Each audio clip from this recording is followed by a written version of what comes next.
Dear students, आज की class में हम लोग डिस्कस करने जा रहे हैं एक्सरसाइज 4.5। इसके अंदर हम लोग बात करेंगे एडजॉइंट एंड इनवर्स की बात कर रहे हैं। Adjoint and inverse. सबसे पहले बात करें किसी भी मैट्रिक्स का एडजॉइंट कैसे निकालते हैं। तो एडजॉइंट के लिए क्या करना होता है कि आपने पहले माइनर और कोफैक्टर निकालना सीखा है। तो सबसे पहले मान लीजिए क्वेश्चन लेते हैं। फर्स्ट क्वेश्चन है कि a इक्वल टू हमारे पास दिया गया है 1 2 3 4। इसकी हमें एडजॉइंट फाइंड आउट करनी है। एडजॉइंट कैसे निकालते हैं देखिए इस बात को। सबसे पहले फॉर माइनस मतलब एडजॉइंट फाइंड आउट करने के लिए भी हम माइनर और कोफैक्टर फाइंड आउट करेंगे। M11 का मतलब first row first column cancel कर दिया, value is 4। M12 first row second column cancel किया, value is 3। M21 second row first column cancel किया, वैल्यू इज 2। और M22 second row second column cancel किया, value is 1। इसकी corresponding cofactors जिसे हम C11 cofactors के लिए सिर्फ साइन देखते हैं। 1 1 2 इवन हुआ, साइन पर प्लस इवन में कोई चेंज नहीं होता है। C12 1 2 3 हो गए, 3 हमारा ऑड है, इसकी साइन चेंज जाएगी -3। C21 2 1 3 ऑड हो गए, तो ये 2 है तो -2 हो गया। C22 2 2 4 हो गए, इवन है तो कोई चेंज नहीं, ये हमारा कोफैक्टर हो गया। एडजॉइंट को किसी भी मैट्रिक्स के एडजॉइंट को एडीजे ए से रिप्रेजेंट करते हैं। ए मैट्रिक्स है उसकी adjoint ADJ A equal to हमारे पास जो कोफैक्टर नोट किया था, नोट कर लिए 4 -3 -2 1।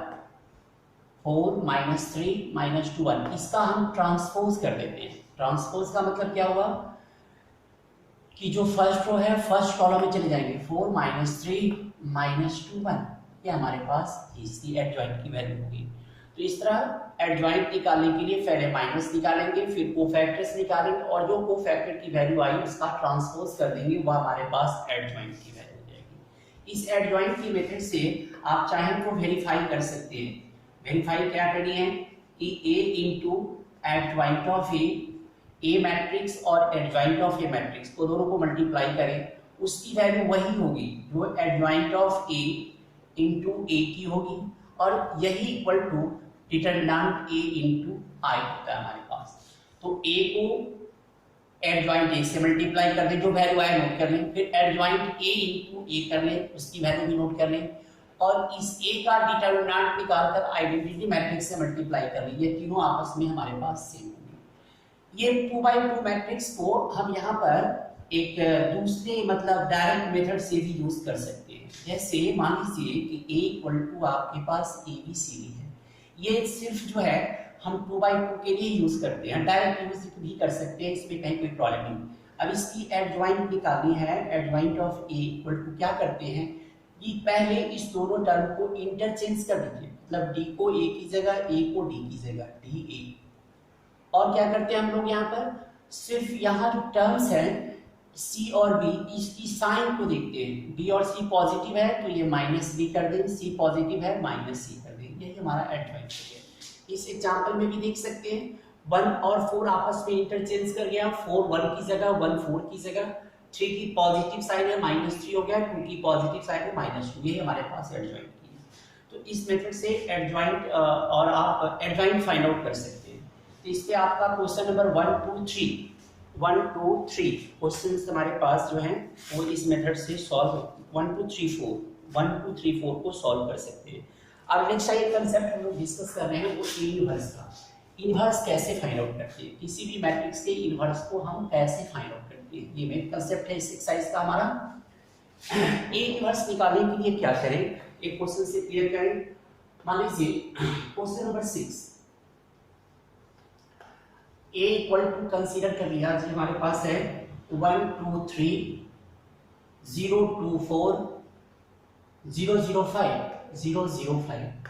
इस मैट्रिक्स का हमें इनवर्स फाइंड आउट करनी है।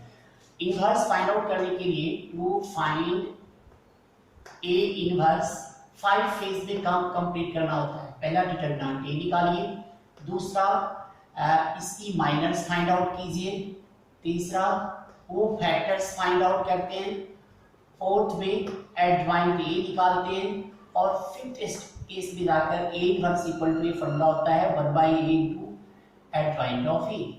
तो इस मेथड से हम लोग कितना काम कर सकते हैं। अब सबसे पहला काम डिटरमिनेंट ए निकाल लेते हैं। डिटरमिनेंट ए इक्वल टू इस मैट्रिक्स की साइन को डिटरमिनेंट की साइन से कन्वर्ट कर दें, 0 2 4 0 0 5। डिटरमिनेंट सॉल्व करने आती है आपको। फर्स्ट कॉलम के लॉन्ग हम सॉल्व कर लेते हैं, तो 1 से ये कैंसिल हो गए, 2 4 0 5 सिंप्लीफाई करने हमारे पास 10 आ गया। अब इसकी बात कर रहे हैं फॉर माइनस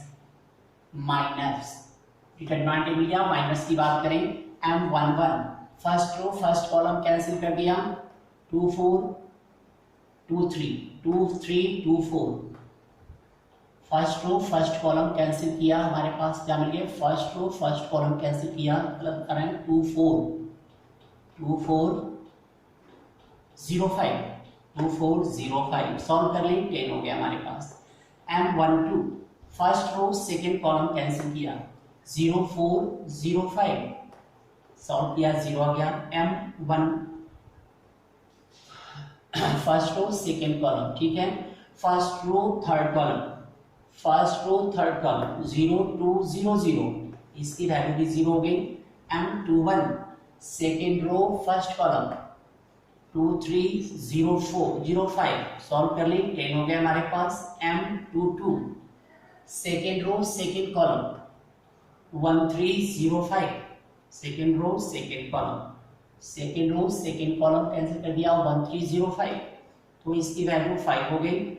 M23 देखें, second row second column 1 second row second 2 3 second row third column, तो 1 2 0 0 तो इसकी वैल्यू भी 0 हो गई। M31 third row first column 2 3 2 4 4 2 जा 8 माइनस 6 2 हो गया हमारे पास, 8 माइनस 4 2 जा 8 माइनस 6 2 हो गए। M32 third row second column क्या आ गया, 1 थर्ड रो सेकेंड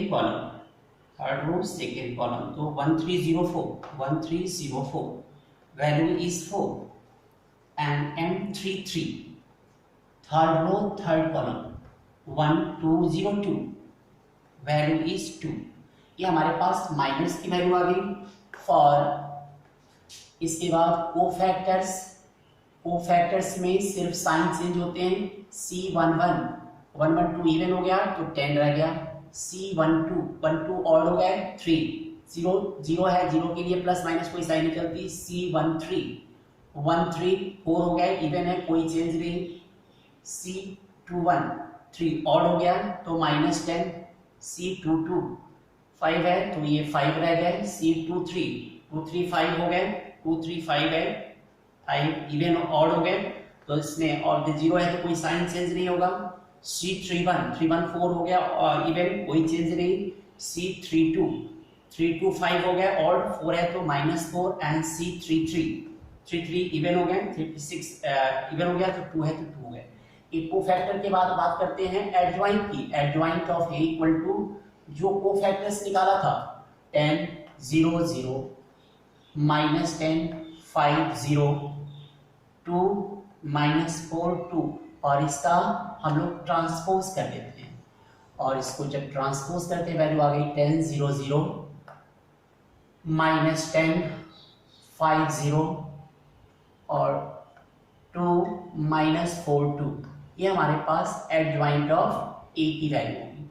और जब एडजॉइंट मिल जाए तो लास्ट हमारे पास A inverse equal to 1 determinant A into adjoint of A, और ये इक्वल टू 1/10 और इंटू में जो एडजॉइंट की वैल्यू आई है ADJ, इसको लिखे हुए हम लोग ADJ adjoint of A equal to, तो ये 10 -10 2 0 5 -4 0 0 2।